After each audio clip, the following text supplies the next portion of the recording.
పరిశుద్ధ గ్రంథం నుంచి మత్తయి రాసిన సువార్త 11వ అధ్యాయము 28వ వచనం అండి. పరిశుద్ధ గ్రంథం నుంచి మత్తయి రాసిన సువార్త 11వ అధ్యాయము 28వ వచనము. ప్రయాసపడి భారము మోసుకొనుచున్న సమస్త జనులారా, నా యుద్ధకు రండి, నేను మీకు విశ్రాంతి కలుగజేతును. చాలండి, అందరం కూడా తన నుంచి చిన్న ప్రార్థన చేసుకుందాము. మమ్మల్ని మిక్కిలిగా ప్రేమిస్తున్న మా ప్రియ పరులకు దేవా, మహోన్నతుడా, మహాగణుడా, నీకు వేలాది వందనములు, స్తోత్రములు, స్తుతులు చెల్లిస్తున్నాము తండ్రి. మీరు ఇచ్చిన గొప్ప సజీవతను బట్టి దేవా నీకు స్తోత్రమయ్యా. ఇంతవరకు నేను పాటలతో స్తుతించి ఉండగా ప్రభువా, ఈ సమయమందు వాక్యంలోనికి వెళుతుండగా దేవా మీరే మాతో మాట్లాడమని సెలవిస్తున్నాము దేవా. ఇదిగో ఆనాడు యోహాను సువార్తలో చెప్పినట్టుగా ఆది యందు వాక్యం ఉండెను, ఆ వాక్యము దేవుడైనడని చెప్పినట్టుగా తండ్రి, ఈ సమయమందునైనా వాక్యమైన నిన్ను మేము ధ్యానిస్తుండగా దేవా మా బ్రతుకులను మార్చమని, మమ్మల్ని చక్కదిద్దుమని అడుగుచున్నాము దేవా.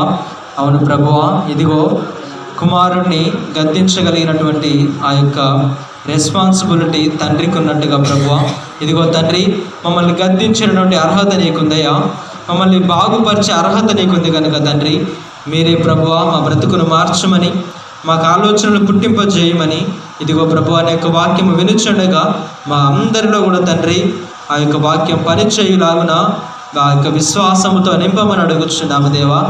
రాలేని వారిని బట్టి కూడా ప్రార్థన చేస్తున్నాము తండ్రి. వారందరినీ సన్నిధిలో కనబడటకు మీరు కృప చూపించండి. ప్రతి ఒక్కరిని సన్నిధిలో చేరి సంతోషముగా ఆరాధిస్తూ నీ వాక్యాన్ని వినుటకు మీరు కృప చూపించమని, అలాగే యంత్రం ద్వారా వింటున్న వారిని కూడా జ్ఞాపకం చేసుకుంటున్నామయ్యా. వారందరూ ఏ స్థితిలో ఉన్నారో మాకైతే తెలియదు కానీ తండ్రి, వారు వాక్యాన్ని వినుచుండగా వారితో మీరు మాట్లాడి వారిని చక్కదిద్దుమని, ఇదిగో ప్రభువా ఈ యొక్క వాక్యం అంతటిలో మీరే మాకు సహాయము దయచేయమని నజరేయుడైన యేసుక్రీస్తు అతి పరిశుద్ధమైన నామమున అడిగి వేడుకొని పొందుచున్నాము తండ్రి. హల్లెలూయా. కూడి వచ్చిన మీ అందరికీ కూడా ప్రభు నామమున వందనాలండి. చదువుకున్నటువంటి ఈ లేఖన భాగంలోనికి వెళ్ళే ముందు ఒక చిన్న ప్రశ్న వేసుకొని మనము వాక్యంలోనికి వెళ్దాం. ఏమిటి ఆ చిన్న ప్రశ్న అంటే, ఈ లోకంలో మనిషి పుట్టినది మొదలుకొని చచ్చిపోయేంత వరకు, పుట్టినది మొదలుకొని చనిపోయేంత వరకు చాలా సంవత్సరములు జీవిస్తాడు. వాని ఆయుష్కాలమును బట్టి ఒకరు 10, ఒకరు 20, అలాగే 30, 40, ఇలాగా 100, ఇలాగా ఒక్కొక్కరి ఆయుష్ని బట్టి వాడు జీవిస్తాడు. అయితే నా ప్రశ్న ఏమిటంటే, ఒక మనిషికి సమస్య అనేది ఏ వయసులో ప్రారంభమవుతుంది? హల్లెలూయా. ఒక మనిషికి సమస్యలు అనేవి ఏ వయసులో ప్రారంభమవుతుంది? కష్టములు అనేవి ఏ వయసులో మనిషికి ప్రారంభమవుతాయి? ఏ వయసులో ప్రారంభమవుతాయండి? చిన్న వయసులో ప్రారంభమవుతాయా? నడిప్రాయంలో ప్రారంభమవుతాయా? ముసలితనంలో ఉన్నప్పుడు ప్రారంభమవుతాయా? ఎప్పుడు మనిషికి సమస్యలు ప్రారంభమవుతాయి? హల్లెలూయా. ముసలోళ్ళు అయినప్పుడే ప్రారంభమవుతాయా? నడి వయసున్న వాళ్ళకు ప్రారంభం కావా? వాళ్ళకి సమస్యలు రావా? చిన్నపిల్లలకు సమస్యలు రావా? ఎంతమంది అండి రోడ్ల మీద చిన్నపిల్లలు సైతము కష్టపడి పని చేసి తినడానికి వాళ్ళు సంపాదిస్తున్నారు. అంటే ఈ లోకంలో మనిషికి ఈ వయసులోనే సమస్య వస్తుందన్నది లేనే లేదు. వాని వయస్సును బట్టి వానికి ఆ సమస్య వస్తుంది. చిన్నపిల్లవాడికి ఆ వయస్సును బట్టి వానికి సమస్య, పెద్దవారికి వారి వయస్సును బట్టి వారికి సమస్య. అలాగే ఈ లోకంలో ఉన్న ప్రతి మనుష్యుడి కూడా శ్రమలు అనేవి ఖచ్చితంగా వస్తూ ఉన్నాయి. అది వయస్సుతో సంబంధం లేనే లేదు. అయితే నీకు వయసుతో సంబంధం లేకుండా శ్రమలు వస్తూ ఉన్నాయి, నీ పరిస్థితులతో సంబంధం లేకుండా నీకు కష్టములు వస్తూ ఉన్నాయి. ఎందుకంటారు ఇవన్నీ మనకు రావడము? హల్లెలూయా. ఎందుకంటారు చిన్నపిల్లలు రోడ్ల మీద తిరుగుతూ అడుక్కొని తినడము? ఎందుకంటారు ముసలితనమైనప్పటికీ వారి యొక్క కుమారులు పట్టించుకోపోవడము? ఎందుకంటారు నడిప్రయసంలో ఉన్న పిల్లలు చెడిపోవడము? ఇవన్నీ ఎందుకు జరుగుతున్నాయా అంటే, మనిషికి తాను వచ్చిన శ్రమను దేవునికి అప్పగించలేకపోతున్నాడు. హల్లెలూయా. నీకు వచ్చిన శ్రమ ఏదైనా నువ్వు దేవునికి అప్పగించకపోతే అది నీకు పెద్ద సమస్యగా మారుతుందట. ఇందాక చదువుకున్న ఈ లేఖన భాగంలో మనం ఎన్నోసార్లు వాక్యాన్ని చదువుకున్నాం. ప్రయాసపడి భారం మోసుకొని వచ్చున్న సమస్త జనులారా నా యుద్ధకు రండి, నేను మీకేమిస్తాను? విశ్రాంతినిస్తాను. హల్లెలూయా. ఏమంటున్నాడా? ప్రయాసపడి భారం మోసుకొని వచ్చున్న సమస్త జనులారా అన్నాడు. ఎవరినన్నాడు? సమస్త జనులారా. ఇదిగో ముసలితనంలో ఉన్న మీరు మాత్రమే కాదు, నడిప్రాయంలో ఉన్న మీరు మాత్రమే కాదు, సమస్త జనులు, ఏ భేదము లేదు, ఏ మతము లేదు. ఎవరైతే సమస్యలలో ఉన్నాడో, ఎవడైతే కష్టములలో ఉన్నాడో, ఎవడైతే వారి భారమును మోయలేని స్థితిలో ఉన్నాడో వాడు ఎవరి దగ్గరికి రావాలట? దేవుని దగ్గరికి రావాలా. ఎప్పుడైతే వాడు దేవుని దగ్గరకు వస్తాడో ఆయన వానికి విశ్రాంతినిస్తాడు. హల్లెలూయా. ఏమిస్తాడు ఆయన? విశ్రాంతినిస్తాడట. మరి మనము జ్ఞాపకం చేసుకుంటే మనకు కూడా శ్రమలు ఉన్నాయా? హల్లెలూయా. విందామండి. మనకు కూడా శ్రమలు ఉన్నాయా? మనకు కష్టాలు ఉన్నాయా? ఉన్నాయి లేవండి? చెప్పాలి. ఉన్నాయా? అందరికీ శ్రమలు ఉన్నాయి, అందరికీ కష్టాలు ఉన్నాయి. కానీ నీ శ్రమలు, నీ కష్టాలు నువ్వు దేవునికి అప్పచెప్పగలుగుతున్నావా? నీ శ్రమలు, నీ కష్టాలు నువ్వు దేవునికి అప్పచెప్పకపోతే ఆ శ్రమలలో పడి, ఆ సమస్యలో పడి దేవునికి దూరముగా నీవు జీవిస్తావు. హల్లెలూయా. ఈ లోకంలో మనిషికి వచ్చే ప్రతిదీ కూడా శ్రమ అనుభవించదగిందేదట. ఏమంటున్నాడు ఆయన? నీకు వస్తున్న శ్రమ నువ్వు అనుభవించాల్సినదే. అది నువ్వు దాన్ని జయించగలిగిన శ్రమనే దేవుడు నీకు ఇస్తున్నాడట. ఎందుకయ్యా మాకే ఈ శ్రమలు, ఎందుకయ్యా మాకే ఈ కష్టములు అనుకుంటున్న నీతో దేవుడు అంటున్న మాట, అమ్మా నువ్వు ఆ శ్రమను జయించగలుగుతావు, ఆ కష్టాన్ని జయించగలుగుతావు. నీకు ఏ కష్టం వచ్చినా నువ్వు దాన్ని ఏం చేయగలుగుతావు? జయించగలుగుతావు. కానీ ఆ జయించే ఆ సందర్భంలో మనిషి ఏం చేస్తున్నారంటే దానిని జయించలేక వానికి వచ్చిన చిన్న సమస్యను పట్టుకొని దేవునికి దూరం అయిపోతున్నాడు. హల్లెలూయా. మనకు వస్తున్న శ్రమలను బట్టి దేవునికి దూరం అయిపోతున్నాం, మనకు వస్తున్న కష్టాలను బట్టి దేవునికి దూరం అయిపోతున్నాం, ఇంట్లో పరిస్థితులు బాగాలేకపోతే దేవునికి దూరం అయిపోతున్నాం, ఎవరో ఏదో అన్నారని దేవునికి దూరం అయిపోతున్నాం. కానీ దేవుడు అంటున్నమాట, అమ్మా నీవు సహించగలిగిన శ్రమే నీకు ఇచ్చాను, కానీ నీవు మాత్రం నాకు దూరముగా వెళ్ళిపోతున్నావు. నీ చేత కానప్పుడు నువ్వు చేయవలసిన పని ఏమిటయ్యా అంటే నీ భారమును దేవుని మీద మోపాల. ఎప్పుడైతే నీ భారమును దేవుని మీద మోపుతావో ఆయనే నీకు సహాయము చేస్తాడు. అందుకే ఇర్మియా రాసిన గ్రంథము 32వ అధ్యాయము 17వ వచనాన్ని మనం జ్ఞాపకం చేసుకుంటే, ఇర్మియా రాసిన గ్రంథము 32వ అధ్యాయము 17వ వచనం మనం జ్ఞాపకం చేసుకుంటే, యెహోవా ప్రభువా సైన్యములకు అధిపత్యకు యెహోవా అను పేరు వహించువాడా, శూరుడా, మహాదేవ నీ అధిక బలము చేతను చాచిన బాహువు చేతను భూమి ఆకాశములను సృజించితివి, నీకు అసాధ్యమైనది ఏదియో లేదు. హల్లెలూయా. ఆయనకు అసాధ్యమైనది ఏమీ లేదట. కానీ మనిషి మాత్రము తనకున్న శ్రమను, తనకున్న కష్టమును, ఇవన్నిటిని దేవుని దగ్గరికి తీసుకొని రాలేకపోతున్నాడు.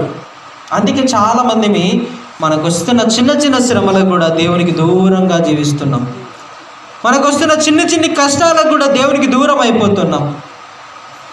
కానీ ఈరోజు దేవుడు నీతో అంటున్నాడమ్మా, ఇదిగో నీ గొప్ప దేవునికి అసాధ్యమైనది ఏమీ లేదు. భూమి ఆకాశములను సృజించిన ఆయన, ఇదిగో సాతానును నలగొట్టిన ఆయన నీ రూపంలోనే ఈ లోకానికి వచ్చి నీకు వస్తున్న శ్రమలు ఆయన అనుభవించి, నీకు వస్తున్న పాపపు ఆలోచనలు ఆయన అనుభవించి, వాటన్నిటినీ జయించి నీతో సెలవిస్తున్నాడమ్మా, ప్రయాసపడుచున్నావు కదా, ఆ భారమును నా మీద వేయి. హల్లెలూయా. ఎప్పుడైతే నీ భారమును ఆయన మీద మోపగలుగుతావో నీ ఆత్మీయ జీవితము ఎదుగుదల ఉంటుంది. కానీ మనమేం చేస్తామయ్యా అంటే, నీకున్న శ్రమను పట్టుకొని, నీకున్న కష్టాన్ని పట్టుకొని, నీకున్న కన్నీళ్లను పట్టుకొని, నీకున్న కుటుంబాన్ని పట్టుకొని నువ్వు దేవునికి దూరముగా ఉంటూ ఉన్నావు. నువ్వు దేవునికి దూరం అయిపోయినావా? జ్ఞాపకం చేసుకో, ఆ శ్రమనే నీకు పెద్దదిగా కనపడుతుంది. నీకు దేవుడు చిన్న అయిపోతాడు. హల్లెలూయా. నీకు దేవుడు చిన్న అయిన రోజున ఆ సమస్య కోసం మనుషుల దగ్గరికి వెళ్తావు.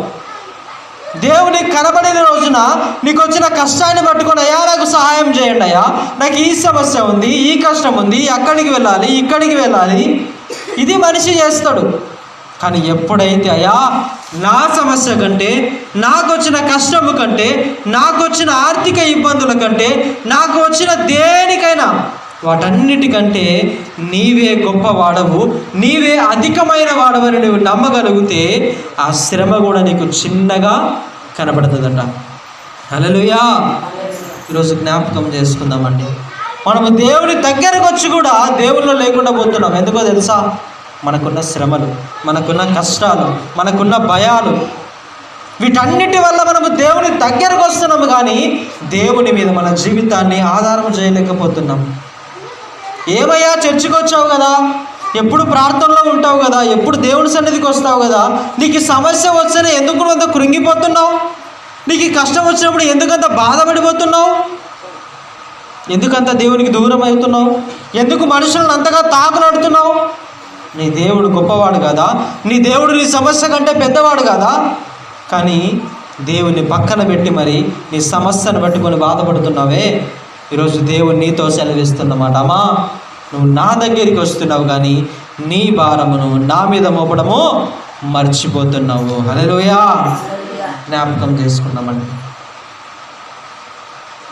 మన అందరికి అర్థమయ్యే భాషలో చెప్పుకోవాలంటే, ఎద్దులు కాడి తోలుతూ ఉన్నప్పుడు, లేదంటే ఏదైనా పొలంలో తోలుతూ ఉన్నప్పుడు రెండెద్దులు సమానంగా వెళుతాయి. ఒకవేళ ఏదైనా తొందరపడి ముందర వెళ్ళింది అనుకోండి, ఆ ముందర వెళ్ళే దాని మీదనే భారం ఎక్కువగా ఉంటుంది. వెనుక వచ్చేదానికి భారం ఉండదు. ముందుగా నడుచుకుంటూ పోతుంటుందే, అది భారం కలిగి వెళుతుంది. అలాగే మన జీవితంలో కూడా ఈరోజు నువ్వు దేవుని దగ్గరకు వస్తున్నావంటే, నీకు వచ్చిన కష్టమైనా, నీకు వచ్చిన శ్రమ అయినా, నీకు వచ్చిన బాధలైనా, నీకు వచ్చిన ఇరుకు ఇబ్బందులైనా, అవి ఏవైనా కూడా దేవునితో సమానంగా నువ్వు వెళ్ళకపోతే అది నీకు భారమే.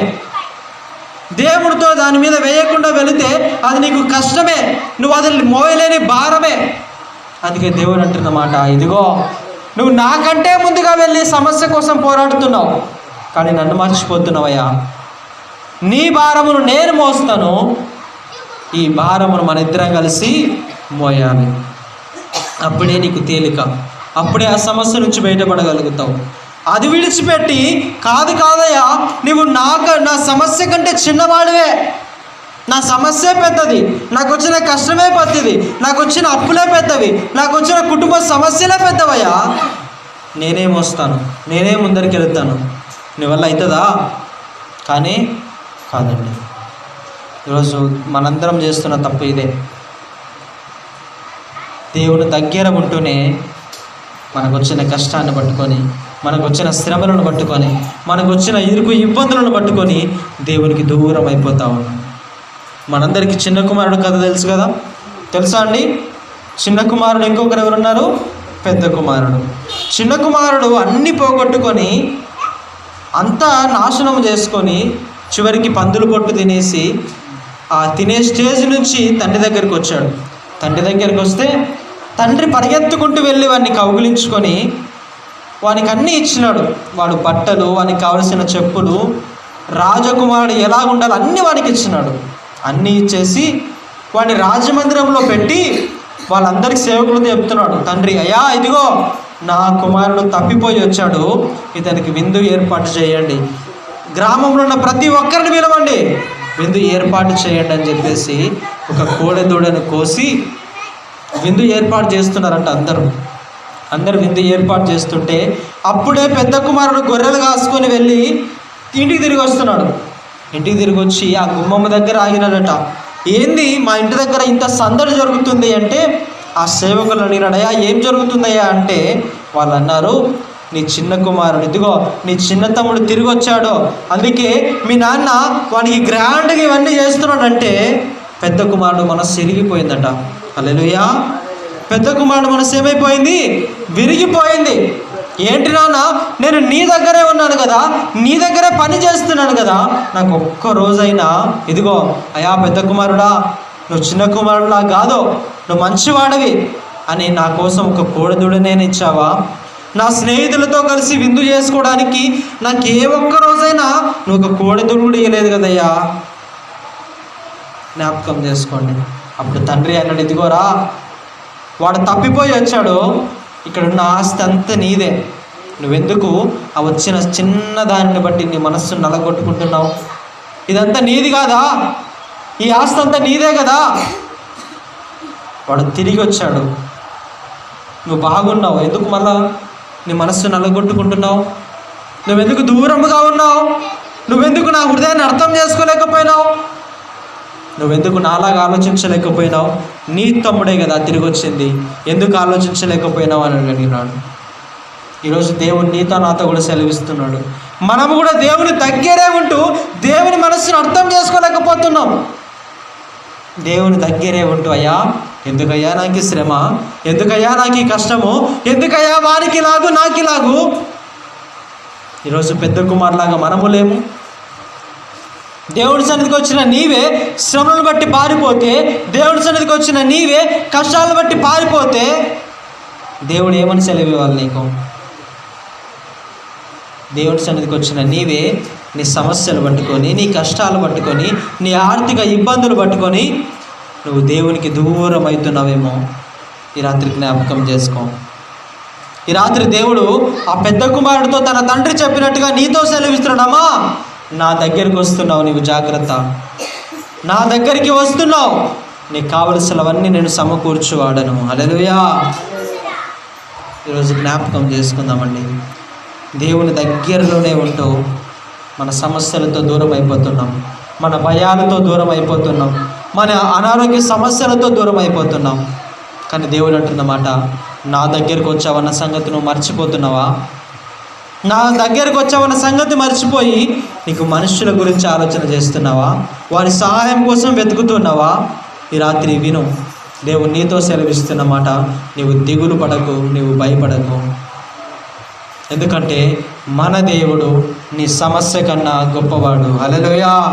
మన దేవుడు నీ కష్టము కన్నా గొప్పవాడు, నీ ఆర్థిక ఇబ్బందుల కన్నా గొప్పవాడు, నీ కుటుంబంలో ఉన్న సమస్యల కన్నా గొప్పవాడు. కానీ నువ్వు ఆయనను చిన్న చేసి నీ సమస్యను మెచ్చుకోకు. ఆయన మనస్సును అర్థం చేసుకోకుండా అయ్యో కష్టం ప్రభువా, సమస్య ప్రభువా అని ఆయనకు దూరం అయిపోకు. నువ్వేమయ్యా ఎంతైనా చెప్తావు వాక్యము, శ్రమ పడేవానికి తెలుస్తుంది. హల్లెలూయా. కష్టం పడుతున్న వానికి తెలుస్తుంది. ఆ బాధ వచ్చినప్పుడు మాకు దేవుడు కాదు, మాకు మనుషులే గుర్తొస్తారు. అప్పుడు 1,00,000 రూపాయలు అప్పు కావాలంటే దేవాదేవ అంటే 1,00,000 రూపాయలు వస్తుందా? హల్లెలూయా. వస్తుందా అండి? ఇంతవరకు వాక్యం ఏం చెప్పుకున్నాము? నీ ప్రయాసనంతా ఆయన మీద వేయి, ఆయనకి ఏది కూడా అసాధ్యమైనది లేదని చెప్పుకున్నాం. మరి నీకు 1,00,000 రూపాయలు రేపు కట్టాలంటే నీకు దేవుడా దేవుడా రాత్రంతా భజన చేయి, వస్తుందా? వస్తుందా? హల్లెలూయా. వస్తుందా అండి? రానే రాదు. మరి ఎట్లా పోవాలా? మరి 1,00,000 ఎట్లా కట్టాలా? చేయవలసింది ఒకటేనండి, నీకున్న సమస్యను చిన్నగా చేసుకొని, అయ్యా నాకు ఈ కష్టం ఉంది, నాకు ఈ భారం ఉంది, నువ్వు తీర్చు ప్రభువా, నువ్వు సహాయం చేయి ప్రభువా. మనము దేవుణ్ణి ఫస్ట్ మర్చిపోయి మన సమస్య కోసం పరిగెడతాం, మన కష్టం కోసం పరిగెడతాం, మన అనారోగ్యం కోసం పరిగెడతాం, దేవుణ్ణి మర్చిపోతాం. దేవుడే నీకు సహాయం చేస్తాడు. హల్లెలూయా. దేవుడే ఆయన నీకు ఇంకొక రూపంలో ఆయన నీకు సహాయం చేస్తాడు. కానీ దేవుణ్ణి మర్చిపోయి నీ సమస్యను పెద్ద చేసుకోకు. నీ భారాన్నంతా యెహోవా పైన వేయాలట, ఆయనే నిన్ను పోషిస్తాడని వాక్యం చెప్తా ఉంది. కీర్తనలు 55:22 అంటా ఉన్నాడు, ఇదిగో నీ భారం అంతా యెహోవా పైన పోయి ఆయనే నిన్ను పోషిస్తాడు. హల్లెలూయా. ఎవరు పోషిస్తారట? ఆయనే నిన్ను పోషిస్తారట. జ్ఞాపకం చేసుకుందామండి. మరి సమస్యలు వస్తూ ఉన్నాయి, కష్టాలు వస్తున్నాయి, ఇబ్బందులు వస్తున్నాయి కదా. ఆ టైంలో నేను ఎలా ఉండాలి? దేవుని దగ్గరికి రావాలా, దేవునికి దూరంగా ఉండాలా? హల్లెలూయా. కష్టం వచ్చింది, నష్టం వచ్చింది, శ్రమలు వచ్చినాయి, అనారోగ్యం బాలేదు, నీ వల్ల చాత కాలేకపోతుంది. అలాంటి టైంలో నువ్వు దేవుని దగ్గరకు ఎలా రావాలి? హల్లెలూయా. దేవుడి దగ్గరికి రావడం అంటే కేవలం చర్చిలోనికి రావడం ఒకటే కాదు. కేవలము ఒక 3-4 వారాలు వాక్యం విని మళ్ళీ తర్వాత కనబడకపోవడం కాదు. నీ సమస్యను పట్టుకొని, నీ కష్టాన్ని పట్టుకొని, నీకు చాతగాని దాన్ని దేవుడి దగ్గరికి ఎలాగ తీసుకొని రావాలి? హల్లెలూయా. ఎలా రావాలో తెలుసా? కీర్తన 34:19 అంటా ఉన్నాడు, నీతిమంతునికి అనేకమైన కష్టములు కలుగుతాయి, కానీ వాటన్నిటి నుంచి యెహోవాయే అతనిని విడిపించును. హల్లెలూయా. ఎవరు విడిపిస్తారట? యెహోవాయే విడిపిస్తారట. మరి నీకొస్తున్న శ్రమను, నీకొస్తున్న కష్టాన్ని, నీకొస్తున్న కుటుంబ సమస్యలను, నీకొస్తున్న ఆర్థిక ఇబ్బందులను, వీటన్నిటినీ ఆయన దగ్గరకు ఎలా తీసుకొని రావాలి? ఎలా తీసుకొని రావాలండి చెప్తారా? ఎలా తీసుకొని రావాలి? ప్రార్థనతో తీసుకొని రావాలి. ఇంకా అందరితో ప్రార్థన చేయించుకోవాలా? హల్లెలూయా. నీకున్న సమస్యను తీసుకొని వచ్చి ఇక్కడున్న పాస్టర్తో ప్రార్థన చేయించుకుంటే మన సమస్య పోతుందా? హల్లెలూయా. నువ్వు ఎప్పుడైతే దేవుని మీద నమ్మకాన్ని కలిగి ఉంటావో నీకు మధ్యవర్తి అవసరం లేదట. అయ్యా నాకు వచ్చిన శ్రమ చిన్నదయ్యా. దానియేలు సింహపు గుహలో వేయడానికి ఆ భటులు అందరూ వారిని తీసుకొని పోతుంటే దానియేలుకి ఏం అర్థం కాలే. ఎందుకయ్యా నేనేం తప్పు చేశాను? నన్ను సింహపు గుహలో వేయడానికి తీసుకొని వచ్చారు. సింహపు గుహ అది తెరిచారు, తీసి దానిలో పడేశారు. అలా పడేసిన వెంటనే దానియేలుకు ఒకటే అర్థమైంది, నాకెందుకు వచ్చిందో ఈ కష్టం తెలియదయ్యా, నాకెందుకు ఈ శ్రమ వచ్చిందో నాకు తెలియదయ్యా, కానీ ప్రభువా ఇదిగో నేను ఏ సమస్యలో ఉన్నా, ఏ కష్టంలో ఉన్నా, ఇదిగో నా సమస్య నీ దగ్గరికి తీసుకొస్తున్నాను. నా భారము నేను మోయలేను, ఆ సింహాల నుంచి నేను తప్పించుకోలేను, కానీ నీవు నా పక్షమున ఉంటే నాకు సహాయం చేస్తావు. హల్లెలూయా. అది తీసుకొని వెళ్ళాడు, అలానే ప్రార్థన చేశాడు. ఆ సింహపు గుహలోనే ప్రార్థన చేసినప్పుడు దేవదూతలు అతనికి కాపుదలగా ఉన్నాయి. ఆకలితో ఉన్న సింహములు అతని దగ్గర కూడా రాలేకపోయినాయి. హల్లెలూయా. ఈరోజు దేవుడి దగ్గర నీవు నేను కూడా మన శ్రమలను, మన కష్టాలను, మనకి ఆర్థిక ఇబ్బందులను, వీటన్నిటిని ఎలాగ తీసుకొని రావాలి అంటే, అయ్యా ఈ శ్రమ చిన్నదయ్యా, నా దగ్గర నాకు ఏ కష్టమైతే వచ్చిందో, ఏ శ్రమ అయితే వచ్చిందో, ఏ అనారోగ్యం అయితే వచ్చిందో, అది ఎందు చిత్తం వచ్చిందో నాకు తెలియదయ్యా. ఒకవేళ నేను చేసిన పాపాలను బట్టి వచ్చిందో, ఒకవేళ నేను తప్పుడు మార్గంలో వెళ్ళడంతో నాకు వచ్చిందో, అది ఏ విషయంలో వచ్చిందో నాకైతే తెలియదు కానయ్యా, ఇదిగో ఈ శ్రమ కంటే గొప్పవాడవు నీవు, దీనిని జయించగల శక్తి కలిగిన వాడవు నీవు. నాకు ఆ శక్తి లేదయ్యా, నాకు ఆ బలము లేదయ్యా, నా అనారోగ్యం నుంచి బయటపడే శక్తి నాకు లేదయ్యా, నా కష్టం నుంచి బయటపడే శక్తి నాకు లేదయ్యా, కానీ నీవు నా పక్షమున ఉంటే, హల్లెలూయా, ఆయన నీ పక్షమున ఉంటే నీకు సహాయము దొరుకుతుంది. కానీ ఈరోజు జ్ఞాపకం చేసుకుందామండి, ఎంతమంది మేము దేవునికి దూరం అయిపోతా ఉన్నాం. కుటుంబ సమస్యలట, ఇంట్లో ఒకరు బాగాలేకుంటే చర్చికి రాలేము, ఇంట్లో ఏదైనా సమస్యలు జరిగితే చర్చి దగ్గర రాలేము, నీ ఆర్థిక ఇబ్బందులు ఉంటే చర్చి దగ్గరికి రాలేము, సమస్యలు ఉంటే చర్చికి రాలేము, దేవుని సన్నిధిలో గడపలేకపోతున్నాం, నీ సమస్యను దేవుని దగ్గర చూపించలేకపోతున్నాం. అయ్యా నాకు ఈ కష్టములు ఉన్నాయి, శ్రమలు ఉన్నాయని ఏడుస్తూ నీకు నువ్వే కూర్చుంటే నీకు ఎక్కడి నుంచి సహాయం వస్తుంది? కానీ ఈరోజు ఈ రాత్రి నువ్వు జ్ఞాపకం చేసుకో, నీ దేవుడు అన్నీ చేయగలిగిన వాడు. హల్లెలూయా.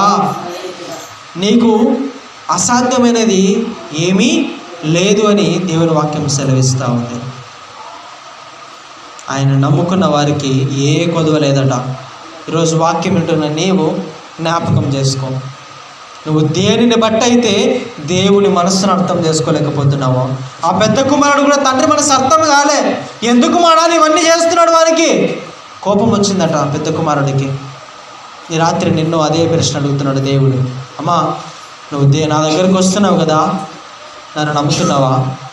నీకు వస్తున్న శ్రమను బట్టి నువ్వు కృంగిపోతున్నావా? నీకు వస్తున్న కష్టాన్ని బట్టి నువ్వు కృంగిపోతున్నావా?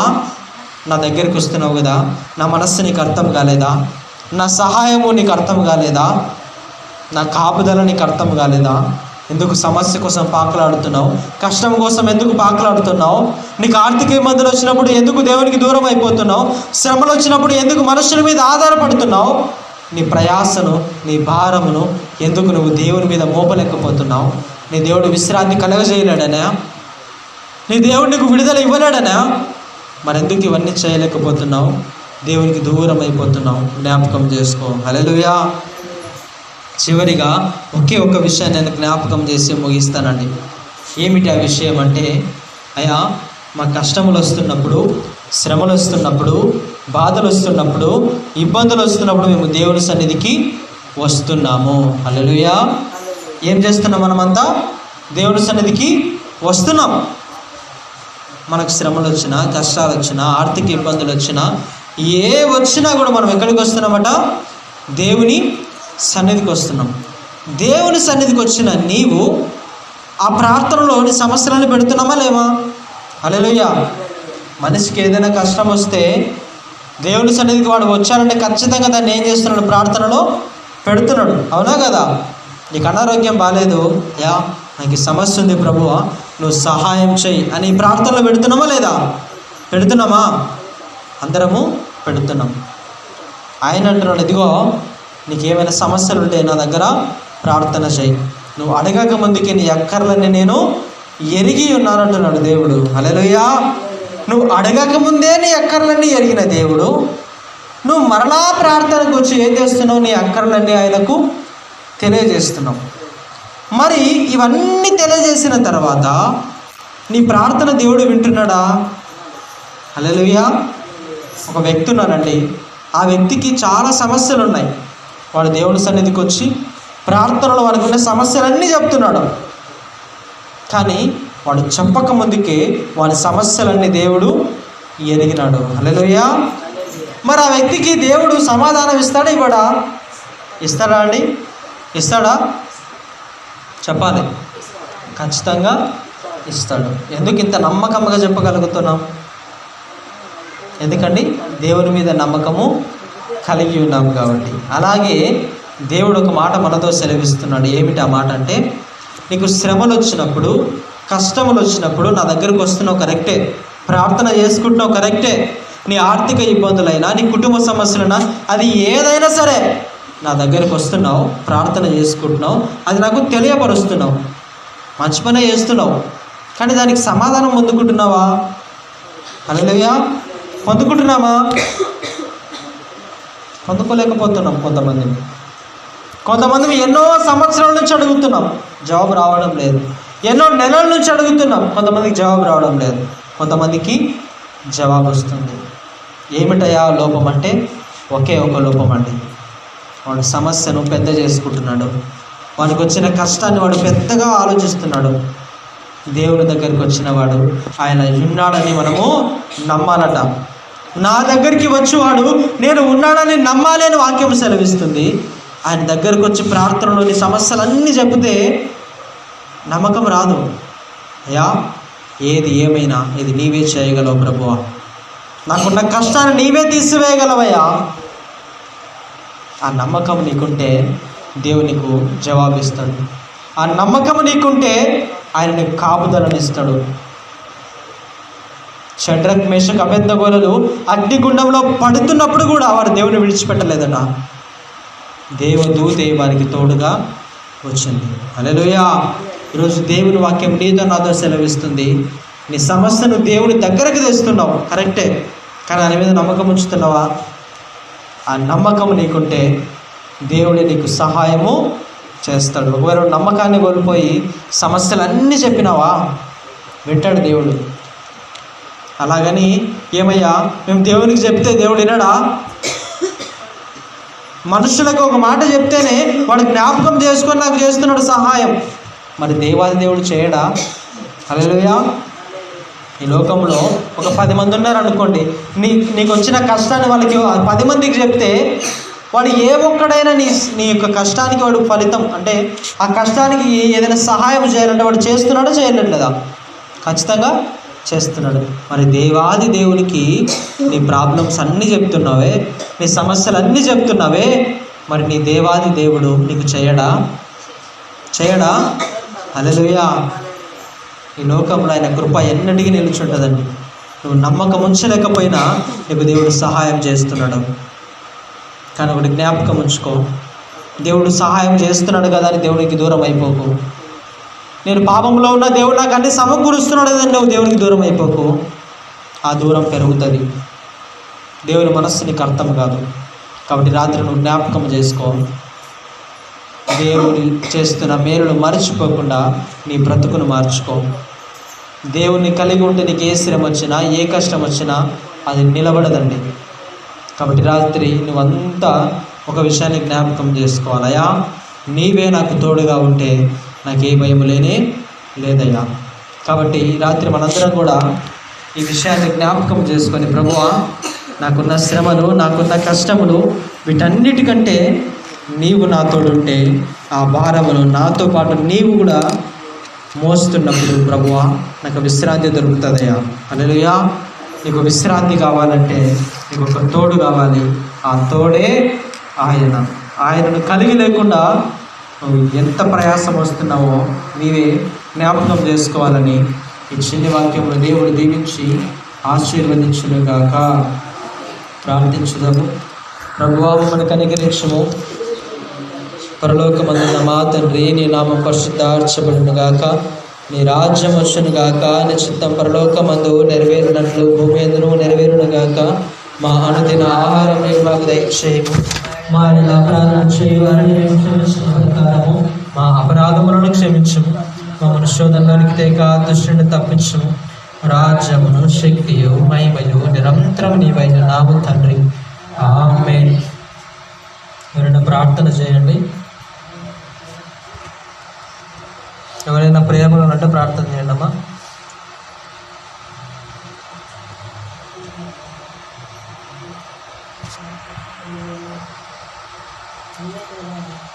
ప్రేమను కలిగిన మా ప్రియ పరలోకపు దేవా, మహోన్నతుడా, మహాగరుడా, మీకు వేలాది వందనములు, స్తోత్రములు, స్తుతులు చెల్లిస్తున్నాము తండ్రి.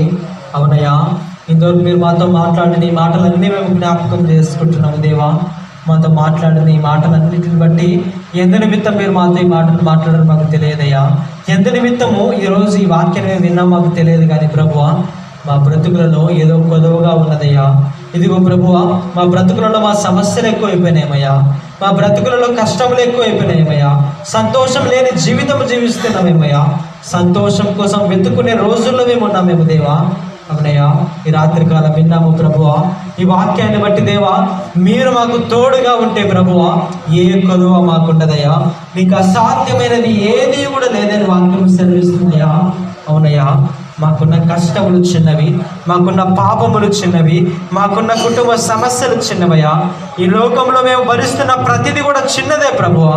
కానీ దాన్ని పెద్ద చేసుకొని దాని అన్నీ మేము ఎక్కువగా ప్రభువా బాధపడచ్చు, ఎంతగానో నలిగిపోతూ నిన్ను మర్చిపోతున్నామేమో దేవా, నీకు దూరం అయిపోతున్నామేమో తండ్రి.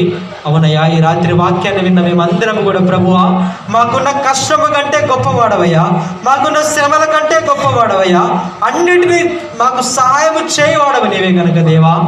నీ యందు నమ్మక ఉంచుటకు మీరు కృప చూపించమని అడుగుచున్నాము దేవా. ఇదిగో నమ్మువానికి సమస్తమును సాధ్యమని వాక్యము సెలవిస్తుందయ్యా. ఈనాడు తండ్రి, మేము కూడా ప్రభువా నీ సన్నిధిలో ఉండగయా, మాకున్న కష్టమును నీ యొక్క ప్రార్థనలో చెబుతుండగా, మాకున్న శ్రమను నీ యొక్క ప్రార్థనలో చెబుతుండగా దేవా, మీరు మాకు సహాయము దయచేయండి అయ్యా. ఇదిగో ప్రభువా, మనుషులను నమ్ముట కంటే ఇదిగో నేను నమ్ముట మేలని వాక్యము సెలవిస్తుందయ్యా.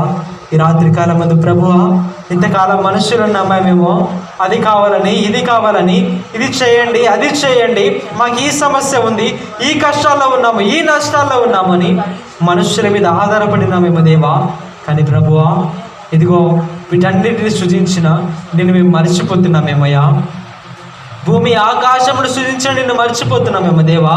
మేము అడగక ముందుకే మా అక్కర్లన్నీ ఎరిగిన నిన్ను మర్చిపోతున్నామేమో దేవా. మాకు ఎందువలన శ్రమలు వస్తున్నాయో వాటన్నిటిని తెలుసుకున్న నిన్ను మేము మర్చిపోతున్నామేమో దేవా. అవునయ్యా, నీ సన్నిధిలో ఉండగా ప్రభువా ఇక నుంచి అలాంటి పనులు చేయకుండా దేవా, ఏ కష్టం వచ్చినా, ఏ నష్టం వచ్చినా, ఏ శ్రమ వచ్చినా తండ్రి మొట్టమొదటిగా మోకాళ్ళు వేసి నీ సన్నిధిలో ప్రభువా ప్రార్థించడానికి మీరు కృప చూపించండి తండ్రి. మొట్టమొదటిగా నీ సన్నిధిలో మోకాళ్ళు వేసి ప్రభువా మాకు ఈ కష్టం ఉన్నదయ్యా, మాకు ఈ శ్రమలు ఉన్నాయ్యా, మేము ఇలాగ నలిగిపోతున్నామయ్యా, మా కుటుంబాలు ఎలాగున్నాయి ప్రభువా, మేము చీకటిలో బ్రతుకుతున్నామయ్యా, వీటన్నిటిని ప్రభువా నీకు తెలియపరుస్తుండగా దేవా మా ప్రార్థన ఆలకించమని అడుగుచున్నాము దేవా. నమ్మకాన్ని మాకు అనుగ్రహించమని అడుగుచున్నాము దేవా. తండ్రి విశ్వాసమును కోల్పోతున్నామేమో దేవా. అలాంటి స్థితిలోనికి మేము వెళ్లకుండా ఇదిగో చిన్న చిన్న సమస్యలకి దూరం అయిపోతున్నాం మా జీవితంలో ప్రభువా. మీరు మాకు తోడుగా ఉండమని అడుగుచున్నామయ్యా. కుటుంబాలు బాగాలేకుంటే దేవుని సన్నిధిలో గడపలేకపోతున్నాం కదయ్యా. కుటుంబంలో భార్యలు బాగాలేకుంటే, కుటుంబంలో భర్తలు బాగాలేకుంటే, కుటుంబంలో పిల్లలు బాగాలేకుంటే ప్రభువా నీ సన్నిధిలో కుటుంబమే కనపడిన స్థితిలో ఉన్నామయ్యా. అవునయ్యా, ఎంత దౌర్భాగ్యమయ్యా. అవును దేవా, మేమందరం కూడా నీవు ఇచ్చిన జీవితాన్ని మర్చిపోయి సమస్యనే పెద్ద చేసుకుని నీకు దూరం అయిపోతున్నాం కదా ప్రభువా. నీ మనస్సును అర్థం చేసుకోలేకపోతున్నామయ్యా. నీ తోడు మేము జ్ఞాపకం చేసుకోలేకపోతున్నామయ్యా.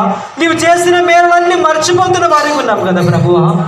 అలాంటి స్థితిలోకి మేము వెళ్ళకుండా ప్రభువా ఇదిగో అయ్యా కుటుంబం సన్నిధిలోనికి వచ్చి నిన్ను ఆరాధించడానికి మీరు కృప చూపించండి దేవా. సహాయాన్ని అనుగ్రహించమని అడుగుతున్నామయ్యా. అవును తండ్రి, మీరు సహాయం దయచేయండి అయ్యా. ఈ రాత్రి కాలంలో ఎవరైతే ప్రార్థనలు చేస్తున్నారో ప్రభువా వారికి ఉన్న సమస్యలను, వారికి ఉన్న ఇరుకు ఇబ్బందులను, వారికి ఉన్న చీకటి యొక్క సమస్యలన్నింటి నుంచి ప్రభువా విడుదల అనుగ్రహించమని అడుగుతున్నాము దేవా. ఇదిగో అయ్యా, నీ దగ్గరికి వస్తున్న మేమే మా యొక్క మనస్సును మార్చుకోలేకపోతే, నీ దగ్గరకు వస్తున్న మేమే నీ అందు నమ్మిక కలిగి ఉండలేకపోతే, నీ సన్నిధిలో కనబడుతున్న మేమే సమస్యలకు కృంగిపోతే, కష్టములకు కృంగిపోతే, భయమును కలిగి ఉంటే ఏమి లాభము దేవా. అవునయ్యా, అలాంటి స్థితిలోనికి మేము వద్దయ్యా. నీ యందు ఉన్నవాడు ఇదిగో ప్రభువా వాడన్నిటి యందు నమ్మిక కలిగినట్టు మీరు కృప చూపించమని అడుగుచున్నాము దేవా. మీరు వాక్యములో సెలవిస్తున్నారు, ఇదిగో నా యందు ఉన్నవాడు నేనున్నాడని నమ్మాలని వాక్యము సెలవిస్తుందయ్యా. ఈనాడు ప్రభువా చేరి ఉన్న మేమందరం జ్ఞాపకం చేసుకుంటున్నామయ్యా. మా సమస్యల కన్నా దేవా గొప్పవాడవయ్యా నిన్ను మేమందరం జ్ఞాపకం చేసుకుంటున్నాము దేవా. నువ్వు ఉన్నావని నమ్ముతున్నాము ప్రభువా. నువ్వు సహాయం చేస్తావని నమ్ముతున్నాము ప్రభువా. మా స్థితిగతులన్నీ మారుస్తావని మేము నమ్ముతున్నాము దేవా. మీరే మాకు సహాయం దయచేయండి. మీరే మాకు కృపతో నింపమని అడుగుతున్నాము దేవా. అవునయ్యా, మరొక సమయం జ్ఞాపకం చేసుకుంటున్నాము దేవా. ఇక్కడ కూడి వచ్చిన ప్రతి ఒక్క కుటుంబాన్ని మీరు జ్ఞాపకం చేసుకునండి. వారికి ఉన్న సమస్యలను, వారికి ఉన్న ఇరుకు ఇబ్బందులను వాటన్నిటిని మీరే తీసివేసి విశ్రాంతిని అనుగ్రహించండి.